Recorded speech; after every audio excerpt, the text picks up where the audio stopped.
It's a little bit scary. The cost of providing a rental property in the Sydney property market is skyrocketing. The cost of being a tenant in the Sydney property market is skyrocketing. We're going to pip them up and look at that difference between the two in Sydney. Stay tuned.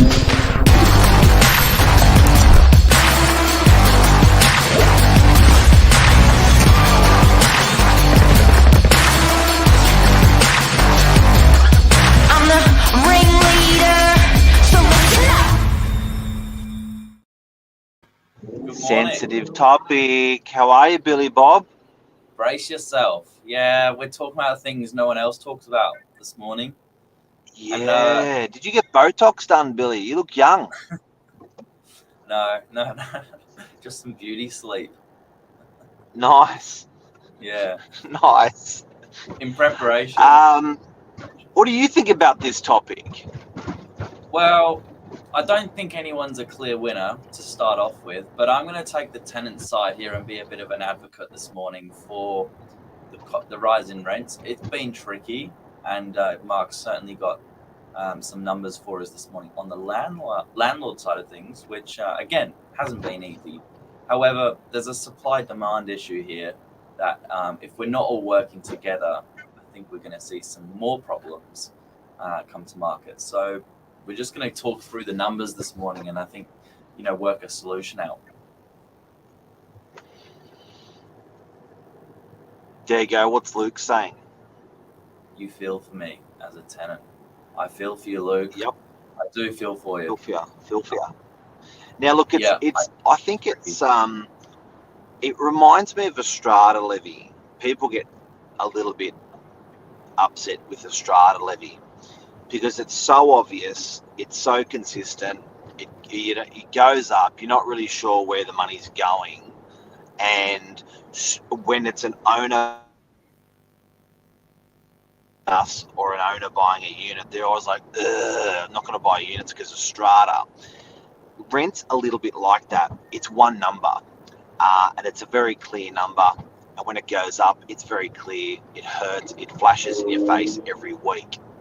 So I certainly, when we're looking at some of the rents that are being achieved across Sydney at the moment, across Northern Beaches at the moment, it's actually scary. And I'm looking at these things thinking, hey, how are these guys possibly going to afford it? It's intimidating and it's going up all the time. But what I was interested today is the relativity for a landlord, or the relativity of the cost difference between the two, because that one ticket for a tenant called rent has gone up, very clear, but a landlord's probably got more than one ticket. They don't just have interest, they've got strata, water, council, maintenance, and the associated cost. And I wanted to look at the difference between the two to see who was more affected.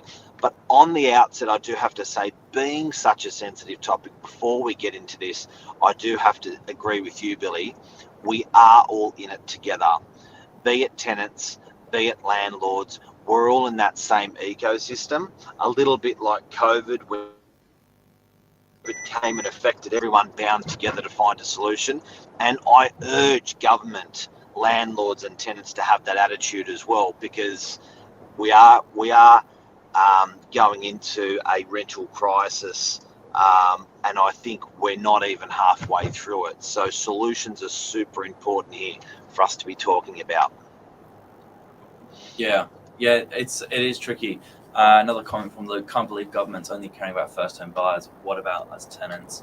Absolutely, it's got to be a bit of a battle from both ends. As you said, it's a bit of a supply issue here.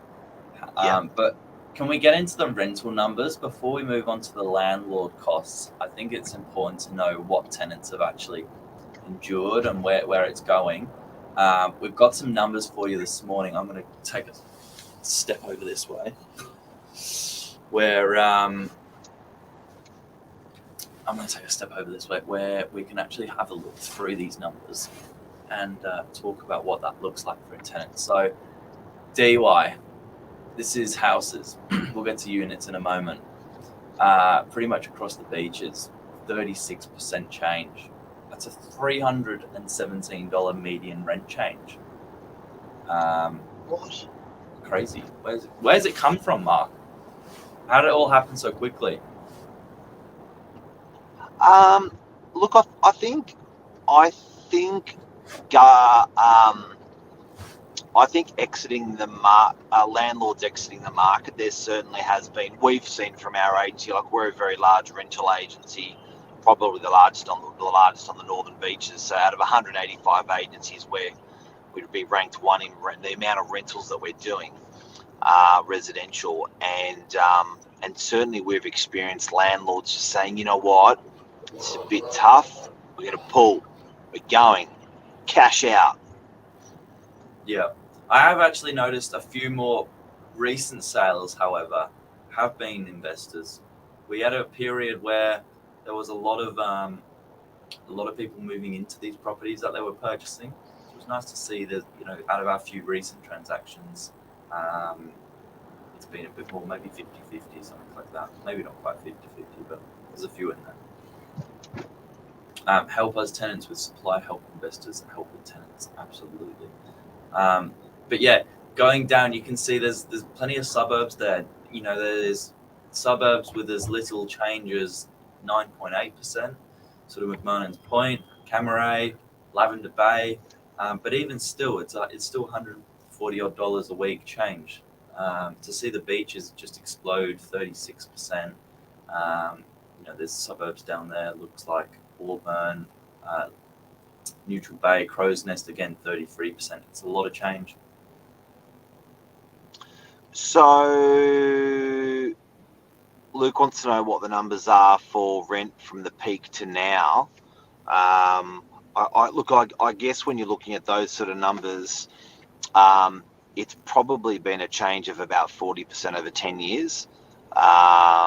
So I'd think that with rents over a 10-year period, it's about probably that 40% mark. I'll give the exact number for a suburb like DY in a second.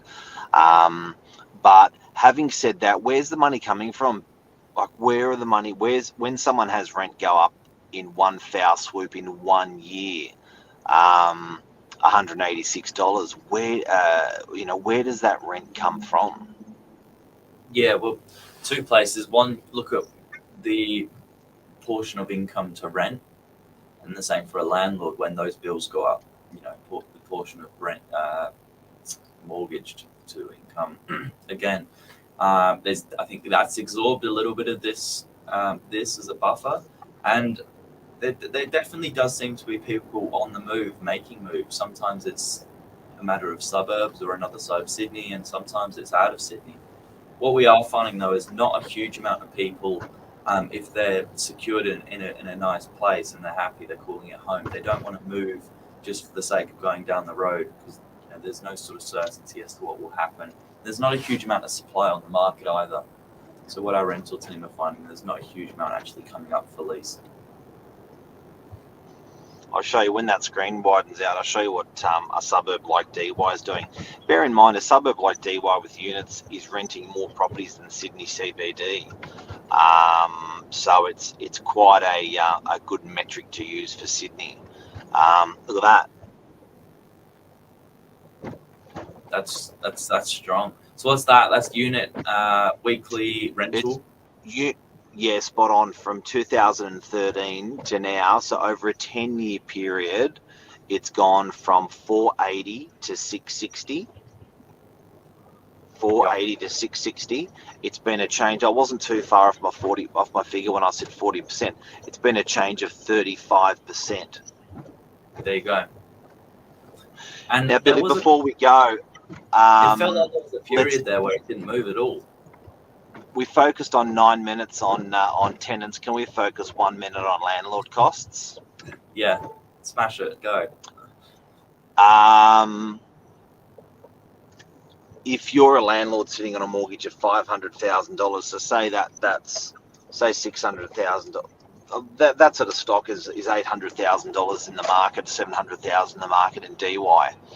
If you're sitting at about 50 grand a year,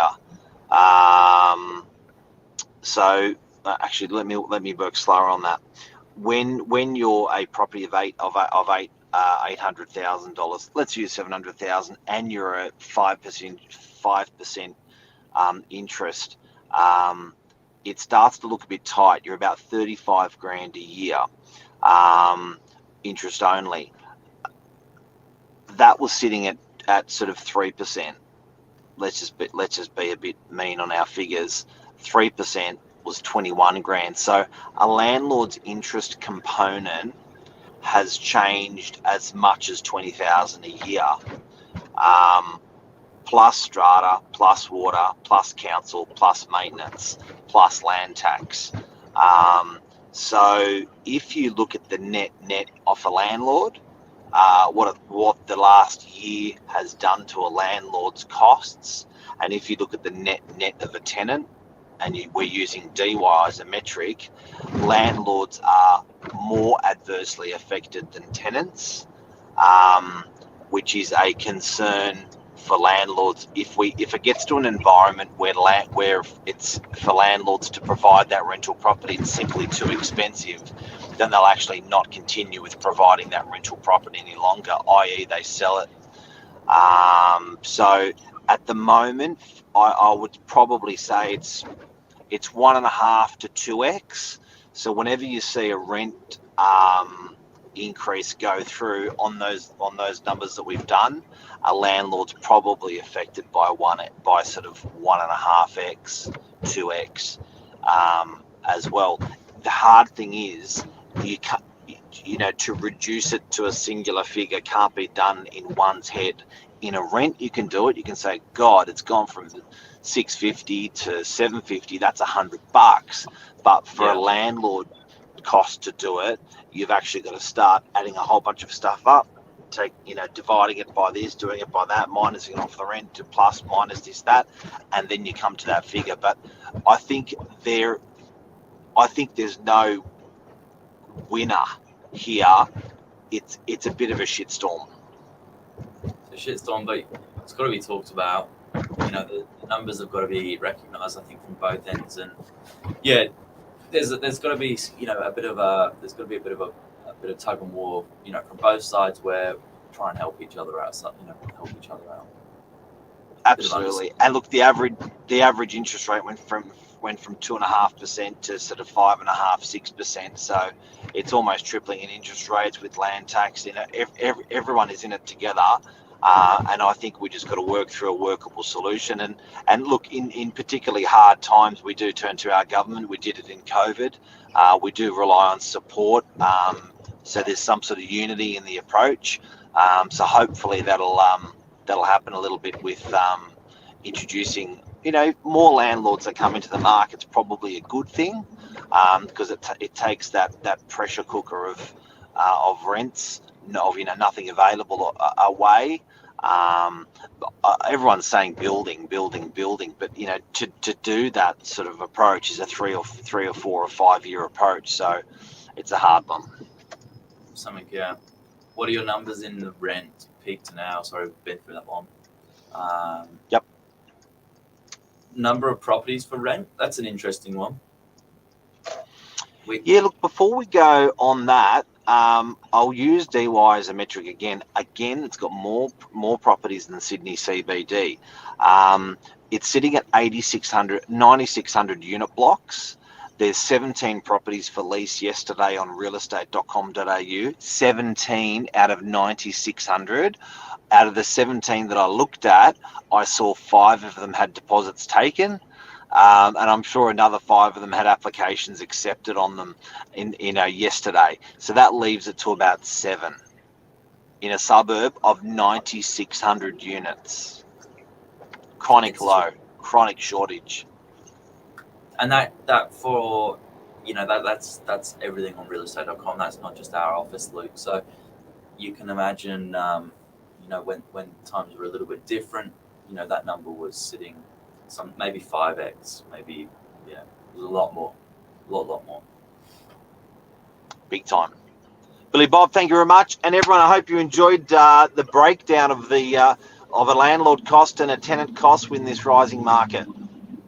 See you, Mark. Have a good day. I don't know if enjoy is the word, but I certainly find it really interesting. Interesting. Thanks, Billy Bob. Cheers.